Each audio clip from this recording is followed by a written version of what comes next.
Hello, welcome to Insider Track. Yet again, I'm joined by Pete, and now the season has finished. The transfer window is starting to get underway. Some early deals have already been done, and clubs are trying to build for next season. One club that's had a phenomenal season, of course, is Brighton. They finished sixth in the Premier League. They are in Europe for the first time.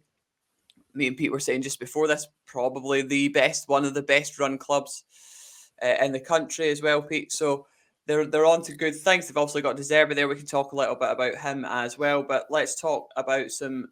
Well, first of all, let's talk about their season, Pete. They've been absolutely excellent, haven't they? Yeah, been a memorable season for Brighton. Obviously, there was a few words of caution for Brighton after they lost Graham Potter to Chelsea so early on in the season. People maybe thought they would struggle in the absence of Graham Potter, but I think they've gone from strength to strength under Roberto De Zerbi. Deservedly qualified for Europe, finishing in sixth place. I think they'll be a joy to watch in Europe as well next season. I think their style of football is right up there with the best teams in the Premier League, probably alongside Manchester City.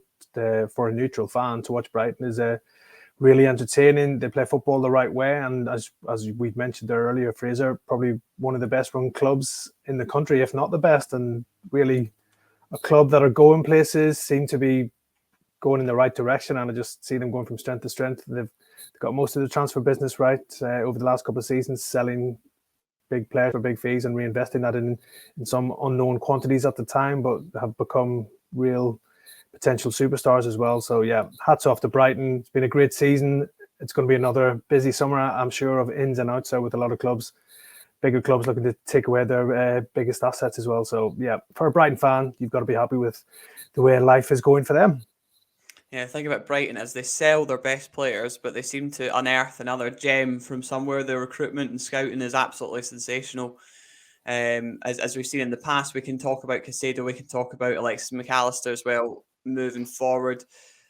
Let's talk about two. Three we know they've brought in. Pete, they've got Milner in. Obviously, they've brought him in from Brighton, from Liverpool. Sorry, to Brighton. It's not the usual kind of 20-year-old guy from South America that you don't know. Obviously, Milner being evergreen, still one of the top miles covered in this season with his age, which is ridiculous as well. And then also looks like they're nearly closing on the hood as well from Borussia Dortmund. That's nearly done as well. So two kind of more experienced players coming in.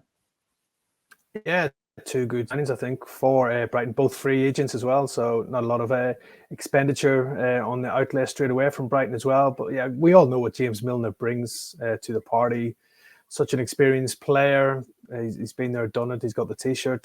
So he will come in there and be a great example to that young Brighton squad on and off the pitch. I think that's what he's done at Liverpool. He's such a big leader on the pitch and off the pitch as well, helping the younger players develop there as well. So he'll be a big miss for Liverpool, and a real smart signing, I think, from Britain. I think Adam Lallana was pretty key and instrumental in this role. He has backed the move for James Milner, close mates from their time together at Liverpool, and I think he gave him a big recommendation to Roberto De Zerbi, saying that James Milner, even though it might only be a one-year contract, will be a vital addition to their squad as well. So yeah, and the other thing with James Milner is his versatility. He can play probably anywhere across the midfield, can fit in at right back and left back as well. So yeah, when you've got a player like that who can do a job in so many positions, it's a no-brainer really, even with his age. As you said, still one of the fittest players around, I think. We've seen that with his pre-season testing at Liverpool. He normally comes out on top every pre-season as well. So no signs of slowing down from James Milner as well. So I think that's a smart signing. And Dahoud, a top player as well, who's played in the Champions League for Dortmund and has played at the highest level in the Bundesliga as well. Obviously, maybe not hit the heights that were expected him earlier in his career, but still another top professional who will really help Brighton next season when they've got extra games to compete with Europa League football, as well as all the other competitions as well. So two free agents, two smart pieces of business, I think, by Brighton to get those two deals done early, and only strengthens the squad and adds a bit of experience to that young Brighton squad as well. Yeah, for sure. And I think also the European experience they'll bring, first venture into Europe as well for them. Why can't they go into the Europa League and do something? It could be really exciting for them if they do well in that competition. So they've got every chance. You never know. They've also got a squad full of youngsters. You talked about the likes of Lallana there, another player with lots of experience. And even if you look at the likes of Gross and other people that are around, they do pack their squad with one or two influential members, and then they put in youngsters around them. One of those influential members, though, over recent years has been Lewis Dunk, obviously, at centre-back. He's been key for them, the captain. We're not expecting major movement for Lewis Dunk. He's been there a long time. He's got them into Europe, but there is a lot of interest in him, Pete, as well. Yeah, again, another top player, Lewis Dunk, probably one of the unsung heroes of Brighton's success. Doesn't maybe get the credit he deserves. For me, he probably should have more recognition for England as well. Doesn't really seem to get a look in that England squad under Gareth Southgate as well. But I think he's right up there amongst the top English centre-backs in the Premier League as well. So, yeah, he's done a great job for Brighton. He's captain there as well. There has been interest in the past in Lewis Dunk as well. Some clubs have looked at him because, as I said, I think there's not many better English centre-halves probably in the league right now as well. But I think Brighton pretty confident now that he will remain at the club. He's been a stalwart for the club throughout the years. He's moved up the leagues with them as well now in the Premier League and really become an established force in the Premier League. So Lewis Dunk's happy at Brighton. He can see the direction the club is going in, so he wants to be part of that as well. So I think all signs point to him staying at Brighton for the foreseeable future. Yeah, you can't see them parting with their captain moving into a European season, can you? He's so influential. 31 years old now as well, Pete, and you think he'd be happy to stay where he is playing European football. Considering that at one point this seemed quite far off for Lewis Dunk, to be fair. So to be back in that, he'll be really happy. Let's talk about the goalkeeper situation. Steele was obviously brought in by De Zerbi, wasn't he? And he was more impressed with how good he was with the ball at his feet towards the end of the season. That's been a problem for Robert Sanchez, who's been linked with a number of clubs. He's been on Chelsea's list. That was more towards the start of the season as a potential to come in. I don't think he's right at the top of that list currently. But he has been on that list. So a player that could perhaps leave in Sanchez, Pete. Yeah, he's a player I think who might have to look at his options this summer. Probably was a bit of a surprise for a lot of people when Sanchez lost his place in the starting 11 to Jason Steele. But Steele did come in and did a really good job for Brighton. And obviously it's pretty obvious that Roberto De Zerbi does fancy Steele over Sanchez right now, probably because of his style of play and maybe being better with the ball at his feet for the style that De Zerbi does want his sides to play with. He does take those risks at the back by playing through the goalkeeper to break the lines as well. So he sees Steele as a better fit than Sanchez right now as well. And then obviously in the last couple of games this season, Sanchez was left out of the squad with De Zerbi claiming he'd asked himself to be left out as well. So that's never a good sign as well. So I think all signs do point to a possible departure for Robert Sanchez this summer as well. He isn't going to be happy playing second fiddle to Jason Steele or anyone else at Brighton. He wants to be the number one goalkeeper. Obviously, last season under Graham Potter, he was the number one choice in goal. And as you said, a number of top clubs were looking at him. The likes of Chelsea, Tottenham were all admirers of Sanchez, who had broken into the Spain national team as well under Graham Potter during the early days of Brighton as well. So for Robert Sanchez, I think now, if he's not going to be playing first-team football at Brighton, he's probably going to have to look for a move away in search of that regular first-team football. Otherwise, he'll probably find himself dropping out of that Spain squad, and he'll be looking to keep hold of that and safeguard his place in the national team going forward as well. But I think there'll be a lot of clubs interested in him because he's got good experience. He's at a good age as a goalkeeper as well. And I think when he's played for Brighton, he's never let them down. So, yeah, I think probably it'll be more Sanchez looking for a move away just for that first-team football this summer. Yeah, I mean, he got into the Spain squad and you talked about Spurs and Chelsea having interest in him. That's because he's a good goalkeeper. Pete, he's a good goalkeeper, so they'll be interested in him for sure this summer, and we'll see what happens in the coming weeks. You'll probably start to hear about things as we move into June. But that also could be an area that they add, Pete. I know Steele has done well, but they've only got young McGill. He's 23 now, but young McGill in there behind him. That could be an area that they'll need to maybe add some depth in there, especially with the European run in there on Thursday nights, etc. Yeah, I think 100% a goalkeeper is an area of the team that they will be looking to strengthen this summer, especially if Sanchez does leave. They will be looking to bring in, if not a number one, to become the number one. They'll definitely be looking at number two if Jason Steele is to keep his place as number one in De Zerbi's squad as well. They have been looking at the boy from Livingston. He's been down training with him as well. And by all accounts, he has done quite well during his training stint down on the South Coast as well. So they might pursue that one and try and get that deal done. Don't think he's ready to be number one as well. So he might come in and be a number two to Jason Steele as well. So, but yeah, a new goalkeeper, I think, will be one of the key areas that Roberto De Zerbi will be looking to strengthen this summer, especially if we fully expect Robert Sanchez to probably move on. Yeah, well, one player who we do know is on the brink of moving on, we'll just jump onto him, is Alexis Mac Allister. Liverpool have been keen to do a deal now for a long time for him. One of their key targets in that midfield area. There's a deal nearly getting done, we believe, around the 70 mark for Alexis Mac Allister. Been brilliant for them, hasn't he, Pete? 24 years old, World Cup winner. You've seen the scenes with him and De Zerbi at the end where he was obviously upset about the fact that it really was a goodbye, wasn't it? Because that deal's now nearly close. Yeah, full expectations are now that Mac Allister will end up joining Liverpool this summer as well. He's had a great time at Brighton as well. I think both have been great for each other. Brighton have been great for Alexis Mac Allister. They took that opportunity on him to sign him from Argentina, and he's really impressed in the Premier League as well. And he's done a great job for Brighton, playing a key role in their success over the last couple of seasons.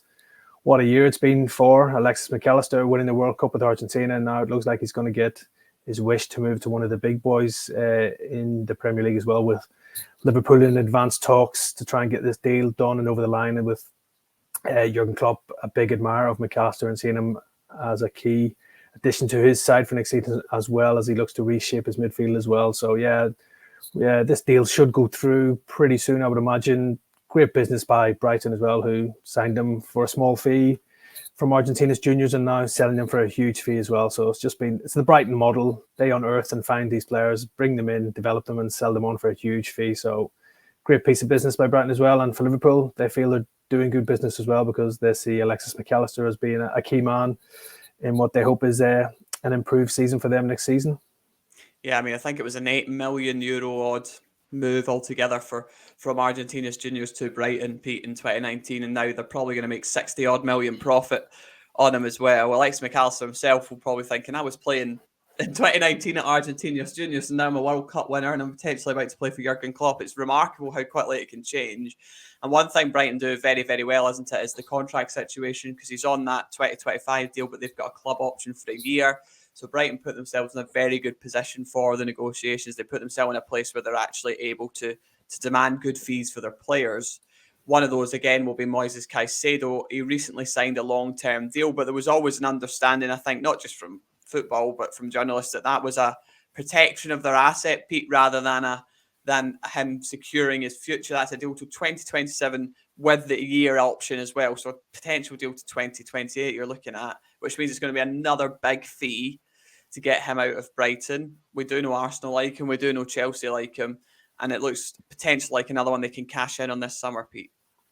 Yeah, I think, again, another smart piece of business by Brighton, really. Moises Caicedo came over to England as a relative unknown, and now, for me, he's probably one of the best young midfielders in Europe and world football. I think that there's no doubts about that. He's been a massive success for Brighton as well. Obviously, Brighton did really well to resist those offers from Arsenal in the January transfer window when they put the money on the table for him, but they managed to keep hold of him as well. But I think, as you said, there's been an agreement maybe to let Caicedo go in the summer rather than let him go in the middle of the season as well, because it would have been hard for Brighton to replace him. So they've now got a bit of time to replace Caicedo, use the money from his potential sale to bring in some new signings as well. They're bringing in Dahoud as well will help solidify things in midfield as well to allow Caicedo to move on. But yeah, again, he's going to cost a big fee, probably 70 to 80 million pounds, probably for Moises Caicedo in the summer transfer window. Brighton, they know they won't stand in the players' way if they get a good offer. That's what Brighton have done over the years. They did the same with Ben White,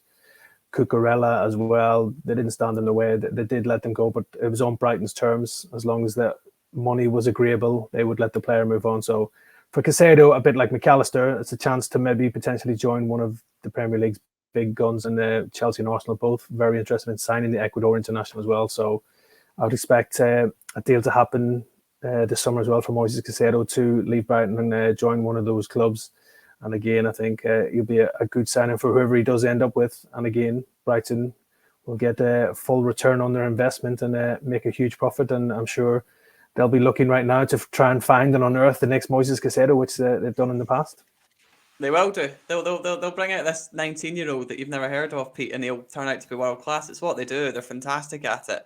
I mean, the funny thing about Caicedo was in January, I was told Arsenal will be back in summer, and I think we all knew that because of how much they wanted him. There was the two bids. The third bid never came in. Arsenal pulled back because of the amount, and we know Arsenal, with the way they do things, will pull back if they think, right, we're not doing that. You've seen it with Mudryk as well.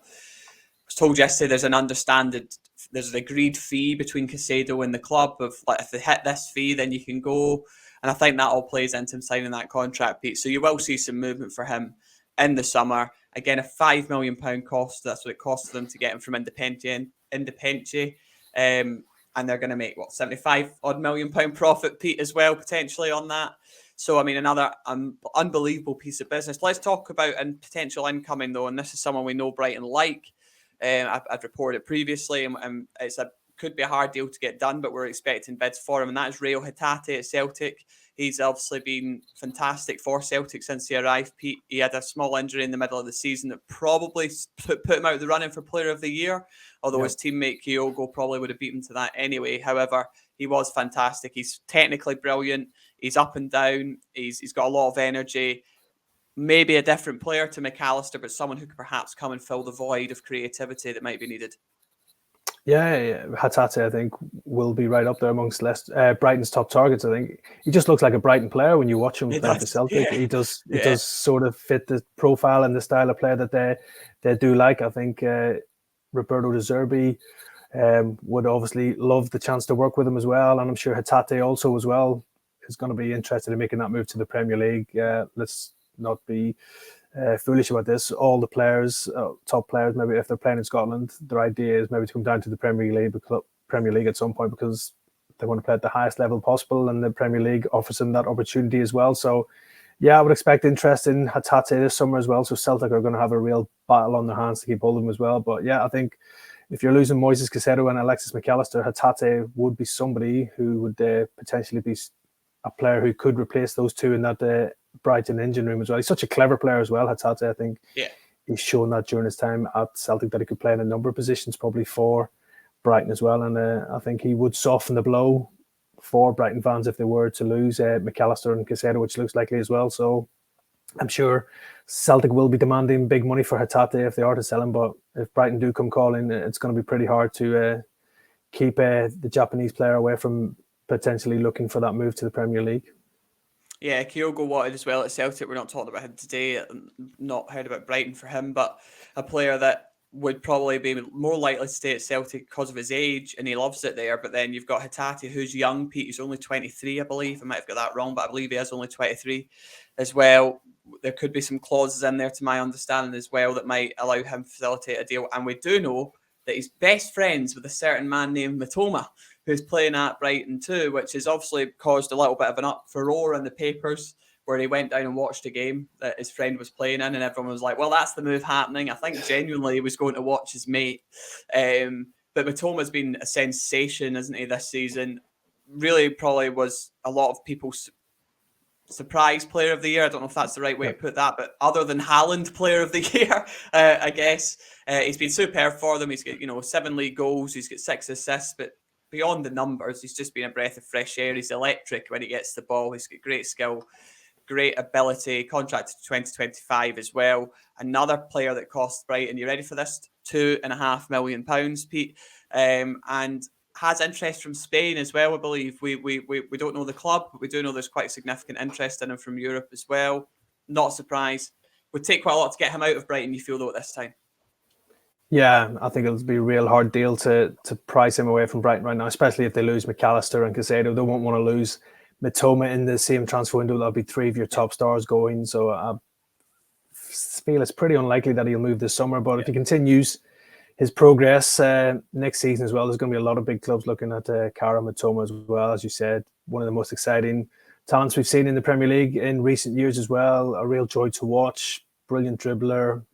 He did that thesis on dribbling as well, which many people have talked about as well. So it's obviously worked for him in that respect as well. But yeah, a player with huge potential. I think he could go on to big things as well. Brighton will be hoping that will be with them for the next couple of seasons as well. But as we know, Brighton will sell at the right price as well. So I think with Caicedo and Mac Allister going this year, they'll do everything they can to keep hold of Mitoma, probably give him a new contract just to reward him for his progress. But yeah, I think come next summer, if he has another great season like he's had this season, they'll probably be ready to sell him for the highest offer on the table. And I'm sure there'll be a number of Premier League clubs, probably some top Spanish, Italian clubs will all be ready to move for the Japanese international as well, because for me, he's got the potential to become a real superstar in the future.